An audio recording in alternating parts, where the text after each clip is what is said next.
Seja muito bem-vindo ao Cantinho Teológico. Vamos falar nesse momento sobre um texto de João, capítulo 20, apenas o versículo 21 e 22, que nos diz assim: Disse-lhes, pois, Jesus outra vez: Pai seja convosco, assim como o Pai me enviou, também eu vos envio a vós. E, havendo dito isto, assoprou sobre eles e disse-lhes: Recebei o Espírito Santo. Destaco a frase final: recebei o Espírito Santo. Se a gente entender que houve aqui a recepção do Espírito Santo dos discípulos, a gente tem algumas dificuldades em alinhar com outros textos. Por exemplo, no mesmo Evangelho de João, capítulo 7, no versículo de número 39, nós temos uma informação preciosa que precisa ser considerada. Porque diz assim: E isto disse ele do Espírito, faço destaque para você me acompanhar, que haviam de receber os que nele crescem, porque o Espírito Santo ainda não fora dado, por ainda Jesus não ter sido glorificado.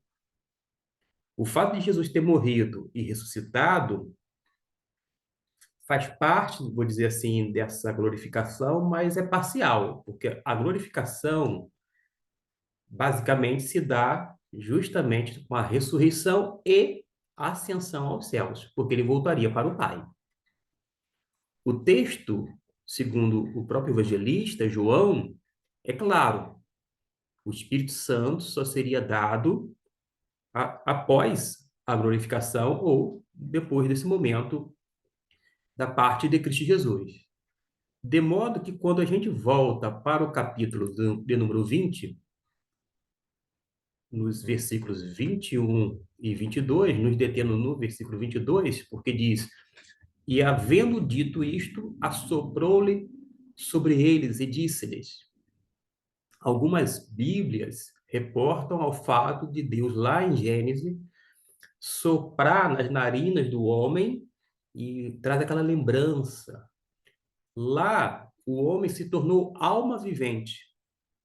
Aliás, biblicamente falando, o homem não tem uma alma, o homem é uma alma. Ele se torna uma alma vivente, um ser vivo. Dito isto, a gente prossegue aqui no texto e se fizermos coro com alguns que acham que aqui houve a recepção do Espírito Santo, cria-se uma dificuldade tremenda que não vai ser resolvida. Primeiro porque João 7, versículo que a gente já leu, diz claramente que só seria dado, isto é, outorgado o Espírito Santo após a glorificação. Repito, a glorificação envolve tanto a ressurreição, que é, na verdade, um resultado ou implicação da morte de Cristo Jesus. Ele morre, sim, ele ressurge dentre os mortos e depois ele vai voltar para o Pai Celestial. É chamada a ascensão. Lá, é, a parte final, vou dizer assim, da glorificação. Logo, o Espírito Santo não poderia vir ou receber, ser recebido antes, como nesse caso aqui. Além disto, vocês observem que o próprio texto vai dizer, um pouquinho à frente, que um dos apóstolos não se encontrava naquele momento. Se a gente insistir que o Espírito Santo foi recebido aqui, quando Jesus soprou sobre os discípulos e disse: Recebei o Espírito Santo, a gente vai ter que dar a mão ao palmatório e dizer: o apóstolo Tomé não recebeu o Espírito Santo naquele momento. Logo quem? Um apóstolo do Senhor. Uma pessoa que, desde o início do ministério de Jesus, foi chamado, que acompanhou todos aqueles anos ministeriais e agora ele fica sem o Espírito Santo. Por que digo isto? Porque no versículo 24, João vai dizer: ora, Tomé, uns dos 12, chamado Dídimo, não estava com eles quando Jesus veio. Percebeu agora como aumenta a dificuldade de conciliar uma coisa com a outra? A dificuldade se dá porque a gente tem uma ideia de que, de tanto ouvir falar, que o Espírito Santo foi dado aqui, quando Jesus soprou. A grosso modo, eu poderia dizer que essa ação de Jesus seria uma espécie de, entre aspas, um ato profético. Jesus sopra sobre eles e disse-lhes: recebei o Espírito Santo, mas não estava concretizando a recepção naquele momento. E como é que a gente vai entender? Eu quero trazer aqui a opinião de um pastor saudoso, José Alves da Silva Bittencourt, foi professor de grego, atuou no estado do Espírito Santo, corroborou bastante nessa questão ministerial, docente. Apenas algo da ficha desse pastor, ele lecionou no Seminário Teológico Batista Mineiro. Eu falei Espírito Santo, desculpe o ato falho da minha parte, é lá em Minas Gerais. E algumas disciplinas dele, além do grego, hebraico, hermenêutica, introdução bíblica, Novo Testamento, teologia sistemática. Alguém que militou durante 50 anos ministerialmente falando, e que deixou um livro chamado O Espírito Santo, Doutrina e Prática, que foi, na época, impresso pela Juerp. E ele vai justamente tratar deste assunto, desse item específico que a gente está falando. E ele corrobora com o teor. E por isso faça a leitura de algumas partes que consta no livro referido, na página de número 30, e daqui a pouco vou ler um pedacinho na página 31. Diz assim: o cumprimento da promessa da vinda do Espírito Santo está ligado à obra missionária, conforme o ensino de Jesus. Porque ele disse: assim como o Pai me enviou, também eu vos envio a vós. E havendo dito isto, soprou-lhe ele e disse-lhes: recebei o Espírito Santo. Justamente essa parte em destaque em tela, para que você possa me acompanhar. A palavra espírito significa também vento, tanto no hebraico como na língua grega. Acabei de dizer que ele foi professor tanto de hebraico quanto de grego. É alguém que lida com as línguas originais e tem uma bagagem muito grande e contribuiu bastante na área docente, inclusive na área de livros. E ele prossegue dizendo que ruach significa respiração no hebraico, ou sopro, e a ideia de ruach é traduzida para o grego, que o termo é pneuma, que significa ar em movimento, sopro, por exemplo. E na passagem a preço, esta que eu estou mostrando aqui, Jesus não estava deixando com os discípulos uma amostra do Espírito, uma provisão dele até que viesse do modo total.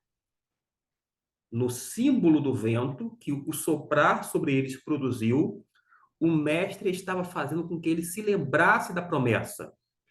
E ele vai dizer assim: é como se dissesse, quando o Espírito vier sobre vós, recebei-o de vez, que no grego é labete pneuma hagion. O verbo aí empregado no original indica uma ação pontilhar, e não linear. A exortação, portanto, não é para que entrassem no processo de recebê-los. Estão entendendo? O verbo utilizado não estava mostrando para eles que estava entrando naquele processo de receber o Espírito Santo, mas para que o recebessem de vez. quando houvesse, naturalmente, o quê? A glorificação. Neste modo de raciocinar, o impressionante ensino do cumprimento da promessa da vinda do Espírito Santo criava na mente dos discípulos a forte expectativa de que, em breve, o desejo se tornaria em pura realidade com a assunção gloriosa do Cristo, ressurreto para a glória do Pai. E eles mesmos viram com seus próprios olhos Jesus sendo glorificado, isto é, sendo elevado às alturas, sendo ocultado de seus olhos pela nuvem na presença divina, conforme Atos, que eu coloco o texto para ser projetado, capítulo 1, no versículo de número 9. E observe bem o que foi dito aqui e confere perfeitamente com o texto bíblico, até porque foi baseado nele. Mas ainda sobre o capítulo 20 de João, voltando uma vez mais no versículo 22, vamos finalizar e fazer as considerações finais. Observamos que o sopro de Jesus sobre os discípulos, narrado em João 20, 22, era mais um alerta. Tratava-se de uma exortação para que recebessem de vez o Espírito Santo quando ele fosse dado. O Espírito Santo seria dado após a ressurreição e glorificação do Senhor. O que aconteceu na narrativa do Evangelho de João 20, 22, não satisfaz as circunstâncias apontadas na profecia de Joel 2, 28 e 32.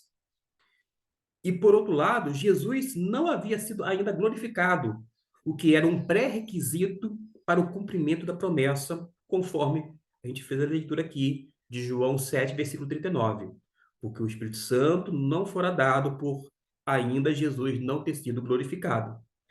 Ficaria sem sentido a repetição da promessa iminente da vinda do Espírito Santo, expressa em Atos, capítulo 1, versículo 5, que é reforçada pela frase, não muitos depois destes dias. Porque quando a gente vai para Atos capítulo 1, verso 5, é isso que Jesus fala. Porque, na verdade, João batizou com água, mas vós sereis batizados com o Espírito Santo não muito depois destes dias. Prossigo aqui. Em resumo, a atitude de Jesus em João 20, 22, apenas avivou na mente o coração dos discípulos a esperança da promessa que estava para acontecer em breve. Estava assim para se tornar em realidade o que profetizou Joel, o profeta, interpretado por João Batista, por Jesus mesmo, antes da sua morte e confirmada após a ressurreição. No dia em que foi recebido em cima, depois de ter dado o mandamento pelo Espírito Santo aos apóstolos que escolhera, ele soprou sobre os discípulos, dizendo: recebei o Espírito, significando com isto que o Espírito prometido veio da parte por sua petição e intercessão. É bom também salientar que a vinda do Espírito Santo está relacionada com a promessa do Pai. O Espírito Santo viria atrelado a essa promessa.